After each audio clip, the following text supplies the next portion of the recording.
Hi friends, அனைவருக்கும் வணக்கம். இன்றைக்கி நம்ம சேனலில் ரொம்பவே டேஸ்ட்டான கம்பு சாதம் பண்ணிவிட்டு அதில் கொஞ்சம் வெஜிடபிள்ஸ் எல்லாம் சேர்த்து ஒரு ஹெல்த்தியான கம்பு வெஜிடபிள் கஞ்சி எப்படி பண்ணுறதுன்னு தான் பார்க்க போகிறோம். இந்த கஞ்சி சாப்பிட ரொம்ப சூப்பராக இருக்குங்க. குழந்தைங்கள்லேருந்து பெரியவங்க வரைக்கும் எல்லாருமே சாப்பிட்லாம். ரொம்ப ரொம்ப டேஸ்ட்டாக இருக்கும். கண்டிப்பாக நீங்களும் ஒரு முறை ட்ரை பண்ணி பாருங்கள். இப்போ இந்த கம்பு வெஜிடபிள் கஞ்சி எப்படி பண்ணுறதுன்னு சொல்லிட்டு நம்ம பார்க்கலாம். அதுக்கு நான் இந்த கப்பில் ஒரு கப் அளவுக்கு நான் கம்பு எடுத்துருக்கேங்க. இதை நம்ம ஒரு 2-3 டைம் நல்லா கழுவி எடுத்துகிட்டு வந்துடலாம். பாருங்கள், நான் நல்லா கழுவி எடுத்துகிட்டு வந்துட்டேன். இப்போ இதை ஒரு மிக்ஸி ஜாருக்கு மாற்றிக்கலாம். நம்ம ஃபஸ்ட்டு கம்பு சாதம் ரெடி பண்ண போகிறோம். அதுக்கு நம்ம கம்பை நல்லா நைஸ் பவுடர் அரைச்சிடக்கூடாது. 2 உடையிற அளவுக்கு நம்ம அரைச்சி எடுத்துக்கலாம். விட்டு விட்டு அரைச்சி எடுத்தோம் அப்படின்னா இந்த மாதிரி வந்துருங்க. பாருங்கள், இந்த அளவுக்கு அரைச்சி எடுத்தோம் அப்படின்னா சரியாக இருக்கும் நமக்கு சாதம் பண்ணுறதுக்கு. இப்போ நம்ம இதை ஒரு குக்கருக்கு நம்ம மாற்றிக்கலாம். மாற்றியாச்சு. இப்போ இதில் நம்ம 1 கப் எடுத்துருக்கோம் அப்படின்னா நம்ம 3 கப் அளவுக்கு நம்ம தண்ணி எடுத்துக்கலாம். நமக்கு சாதம் உதிரி உதிரியாக வேணும் அப்படின்னா 2 கப்பு எடுத்தால் கரெக்டாக இருக்குங்க. இப்போ நம்ம கஞ்சி பண்ணுறதுனால நமக்கு கொஞ்சம் குறைவாக இருந்துச்சு அப்படின்னா கஞ்சிக்கு நல்லாயிருக்கும். அதனால் நான் 3 கப் எடுத்திருக்கேன். நீங்கள் சாதம் பண்ணி சாப்பிட போகிறீங்க அப்படின்னா நீங்கள் 2 கப் எடுத்துக்கோங்க. நல்லா உதிரி உதிரியாக இருக்கும். இப்போ பாருங்கள், சேர்த்தாச்சு. இப்போ இது கூட ஒரு 1/4 ஸ்பூன் அளவுக்கு உப்பு சேர்த்துக்கலாம். உப்பு சேர்த்துட்டு எல்லாத்தையும் ஒரு டைம் நல்லா கலந்து விட்டுருங்க. இப்போ இதை நல்லா கலந்து விட்டுட்டு நம்ம மூடி வச்சுட்டு ஒரு 4 விசில் விட்டு எடுத்தோம் அப்படின்னா நமக்கு கரெக்டாக வந்திருக்குங்க. இப்போ பாருங்கள், நான் 4 விசில் விட்டு எடுத்துட்டேன். பாருங்கள் எந்த அளவுக்கு நல்ல குலைவாக வந்திருக்குன்னு சொல்லிட்டு. அவ்வளோதான், நமக்கு கம்பு சாதம் ரெடி ஆயிடுச்சு. இது நல்லா வெந்துருச்சுங்க. இப்போ நம்ம கஞ்சி ரெடி பண்ணிடலாம். அதுக்கு ஒரு கடாய் எடுத்து வச்சுக்கோங்க. இதில் நான் 3 ஸ்பூன் அளவுக்கு ஆயில் சேர்த்துருக்கேன். ஒரு 1/2 ஸ்பூன் அளவுக்கு கடுகு சேர்த்துக்கோங்க. கடுகு நல்லா பொரியட்டும். ஒரு 1/2 ஸ்பூன் அளவுக்கு உளுந்து, ஒரு 1/4 ஸ்பூன் அளவுக்கு சீரகம் சேர்த்துக்கலாம். சேர்த்துட்டு இது கூட கொஞ்சமாக கருவேப்பிலை இலை சேர்த்துக்கோங்க. சேர்த்துட்டு ஒரு 2 பச்சை மிளகாயை நீள்வாக்கில் கட் பண்ணி சேர்த்துக்கலாம். சேர்த்துட்டு எல்லாத்தையும் ஒரு டைம் நல்லா கலந்து விடுங்க. நல்லா பொரியட்டும். இப்போ பாருங்கள், நல்லா பொரிஞ்சிருச்சு. இப்போ இது கூட ஒரு சின்ன சைஸ் வெங்காயத்தை பொடியாக கட் பண்ணி சேர்த்துக்கலாம். சேர்த்துட்டு வெங்காயத்தை கொஞ்சம் நேரம் நல்லா வதக்கி விடுங்க. வெங்காயம் நல்லா வதங்கட்டும்.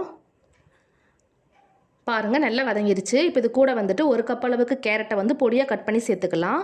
அதுக்கப்புறமா ஒரு கப் அளவுக்கு பீன்ஸையும் பொடியாக கட் பண்ணி சேர்த்துக்கோங்க. இது கூடவே ஒரு 1/2 ஸ்பூன் அளவுக்கு இஞ்சி பூண்டு பேஸ்ட்டு சேர்த்துக்கலாம்.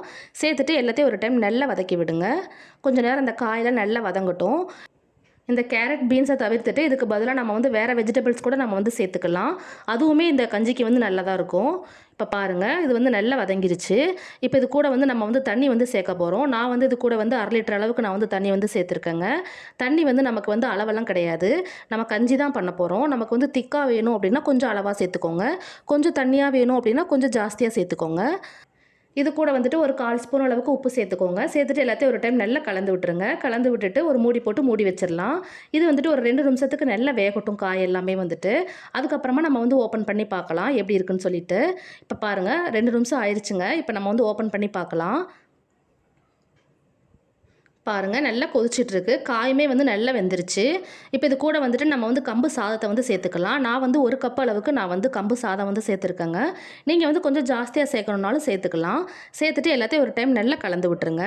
இந்த சாதம் நம்ம மென்று சாப்பிட்ற மாதிரி தான் இருக்கும்.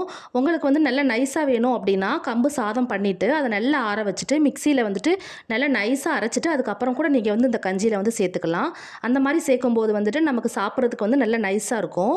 இப்போ பாருங்கள், நல்லா கொதிச்சிட்ருக்கு. இப்போ நம்ம தேங்காய் அரைச்சி எடுத்துகிட்டு வந்துடலாம். அதுக்கு ஒரு மிக்ஸி ஜார் எடுத்துக்கோங்க. நான் இதிலேருந்து ஒரு 1/2 கப் அளவுக்கு நான் தேங்காய் சேர்த்துருக்கேன். இது கூடயே ஒரு 1/2 ஸ்பூன் அளவுக்கு சீரகம், கொஞ்சமாக கொத்தமல்லி இலை சேர்த்துக்கலாம். சேர்த்துட்டு கொஞ்சமாக தண்ணி சேர்த்துட்டு இப்போ இதை நம்ம நல்லா நைஸாக அரைச்சி எடுத்துகிட்டு வந்துடலாம். பாருங்கள், அரைச்சி எடுத்துகிட்டு வந்தாச்சு. இப்போ அதை நம்ம அந்த கஞ்சியோட சேர்த்துக்கலாம். சேர்த்துட்டு எல்லாத்தையும் ஒரு டைம் நல்லா கலந்து விடுங்க. பாருங்கள், நல்லா கலந்து விட்டாச்சு. இப்போ இது கூட கொஞ்சமாக கொத்தமல்லி இலையை பொடியாக கட் பண்ணி சேர்த்துக்கலாம்.